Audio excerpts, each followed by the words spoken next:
በዛ በኩል ደግሞ እዝራ። እሺ እኔ ከሁለቱ አልሆን ምንድን ነው የማደርገው? አሴር ግን እንዴት ለእኔ ሳይነግረኝ ለሰላም ብዬ ነገራት? ጥሩ ልጅ ነሽ አልወድሽም አላለኝም ነበር? ይሄ ውሸታም። እንዴት? ለምን? እንዴት እንደምነግርህ ግራ ገብቶኝ ነበር። እኔም በጣም ነው ማፈቅረህ። በጣም አፈቅርሻለሁ።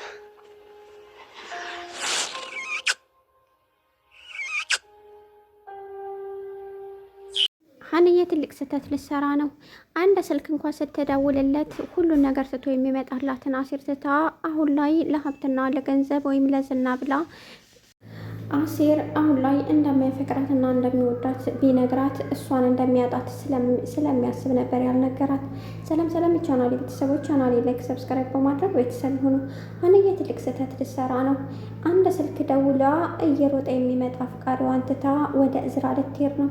እዝራ ደግሞ ለራሱ ጥቅም ሲል የሚተዋትና አሁን ላይ እኔ ስለምጎዳ ልተውሽ ነው የሚላት ነው። የእዝራ አባት የበፊቱ የሀና አፍቃሪ ነበር። ለዛም ነው የሀናን እናት ለመበቀልና አቶ መስፍንን ለማስለቀስ የሚፈልገው ከወይዘሮ ባዩሽ ጋር ተባብሮ ማለት ነው። ወይዘሮ ባዩሽ አሁን ላይ ምንም አይነት ጸጸት አይሰማኝም እያለችው ሀብታምና ድል ያለ ሰው ከጎኗ ስላለ የምትጠይቀውን ገንዘብ ይሰጣታል። እሷም ሆነው ነበር ይህንን ቤተሰብ ደስ የሚልና ፍቅር የበዛበት ቤተሰብ ለማጥፋት የሞከሩት። በተለይ አቶ መስፍንን ለማስለቀስና የሚፈልገውን ነገር ለማግኘት አሁንም ወይዘሮ ሜላትን ይፈልጋታል። አሁን ላይም ወይዘሮ ባዩሽ አቶ መስፍንን ትፈልገዋለች። የፈለገ ባረጅ ብጃጃ እንኳ ፍቅሬና ሁለ ነገሬ ካንተ ጋ ነው ብላለች። ከዚህ በፊት የሀናና እንዲሁም የወይዘሮ ሜላት እናት ቁጭ ብለው ባሉበት ቅጽበት ነበር እርግብ እየተሳለቁ ይሳቁባት። በዛ ቅጽበት ምን ነው አስታውሽ ቢሆን ኖሮ ደጋግማ እናቴ ሁሉን ነገር ስትነግረኝ እናቴን ስላልገደሉብኝ ደስ ብሎኛል በማለት ነበረ ሀና ወይዘሮ የሜላትን እናት ስታወራ የነበረው። ወይዘሮ ሜላት ምንም ነገር እየገባት አይደለም። በእርግጥ አቶ መስፍን አንድ ነገር አውቋል። እሱም የሆነ ነገር እንዳለና ወይዘሮ ባዩሽ ብቻዋን እንዳላደለችና የሆነ ሰው የሚረዳት እንዳለ አውቋል። በዛ ምክንያት ነበረ በቅርቡ ከእስር ቤት ትወጣለች ያለው። ወይዘሮ ሜላት ብቻዋን አይደለችም፣ የሆነ የሚረዳት ሰው አለ። እሱ ብቻ ሳይሆን ሀናም ብላለች። ሀና አሴርን ትታ ከእዝራ ጋር ከሆነች ሀንዬ አሁን መወሰን አቅቷታል። እርግብ ወርቁ እንደተያዘና በፖሊስ እንደምትጠየቅ ተምቹ በነገራት ቅጽበት ነበር የተናደደችው። ሂደህ አንተ ነው የሰጠሃቸው እንጂ እነሱ እንዴት ሊያውቁ ይችላሉ? እኔም ውስጡ በፍጹም ወርቅ እንዳለ አላውቅም ነበር። ለካ እንደዛ ስትፈልገው የነበረው ወርቅ ነበር ማለት ነው። በጣም አስነዋሪ ነሽ ማለት በጣም ተቆጣት። አሁን ላይ የእዝራ አባት ምንም አይነት ርህራሄ እንደሌለውና ፊቱ ላይ አንድም ነገር እዝነት እንደሌለው እያሳየ ነው። ምክንያቱም ወይዘሮ ሜላትን እንደሚቀጣትና ወይዘሮ ባዩሽ ምንም አይነት ስለሱ ትንፍሽ እንደማትል ተናግራ ነበር። ከዚህ በፊት 50 ሺህ ብር 30 ሺህ ብር አምጪ ሲሏት እየመዘዘች ስትሰጥ የነበረው ለካ እሱ በሚሰጣት ነበር። ምክንያቱም ሀና ምንም አይነት ሀብታ እንደሌላትና ያን ያህል እንዳላደለች ታወራ ነበር። ወይዘሮ ሜላት አሁን ላይ ለፖሊሶች እንደምትቀጣትና ለፖሊሶች እንደምታመለክት ተናግራ ነበር።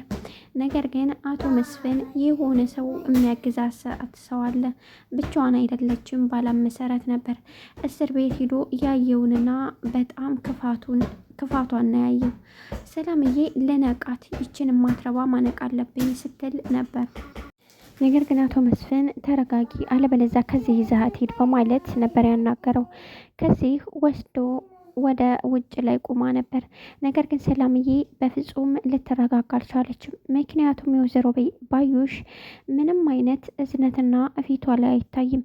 ያንን ነገር ስታይ ነበር በጣም የተናደደችው። አሁን ላይ ወይዘሮ ባዩሽ ከዚህ በፊትም የምሰራ ሰው እንዳለና ብቻዋን እንዳላደለች የሆነ ሰው ተናግሮ ነበር ያ ፖሊሱ። ምክንያቱም የሀብቷ መጠን ያን ያህል አይደለም። ይህን ኩላ ብር እየመዘዘች የምትሄድበት የምታመጣበት የራሷ የሆነ ነገር አላት። ስለዚህ ሌላ ትልቅ ሰው አለ በማለት ነበረ ሲናገር የነበረው። እንደተፈራሁም አዎ የእዝራ አባት ነበር። የእዝራ አባት ከአቶ መስፍን ጋራ ምን አይነት ችግር እንዳለበት ባይታወቅም ነገር ግን ወይዘሮ ሜላትን ከዚህ በፊት እንደማያፈቅራት የሚታወቅ ይመስለኛል። አሁን ላይ ሁለቱም በሌላ ሰው ወጥመድ ውስጥ ነው የተሰበሰበውና ደስ የሚለው እንዲሁም ፍቅር የበዛበት ቤተሰብ በተንኮልና በሌላ ነገር ተሰብስቧል። አሁን ምን እንደሚገጥማቸው ባይታወቅም ሁሉም በራሳቸው መንገድ ያንን ደስ የሚል ቤተሰብ ሊበትኑ ተነስተዋል። በስተመጨረሻ ምን እንደሚፈጠር አናውቅም። አሁን ላይ ባዩሽ በጣም ክፋቷ ጨምሯል። ከቀን ወደ ቀን እየጨመረች ነው ወይዘሮ ሜላት። ነገር ግን መማር አልቻለችም። ክፋቷ ከቀን ወደ ቀን እየጨመረ በሚሄድበት ቅጽበት ነበር ወይዘሮ ሜላት ከዚህ መማር ያለባት። አሁን ላይ ቤተሰቡ በሀዘንና በለቅሶ የሚሆንበት ጊዜ ቅርብ ነው ስትል ባዩሽ ተናገረች። በኮንፊደንስ ነበር የተናገረችው።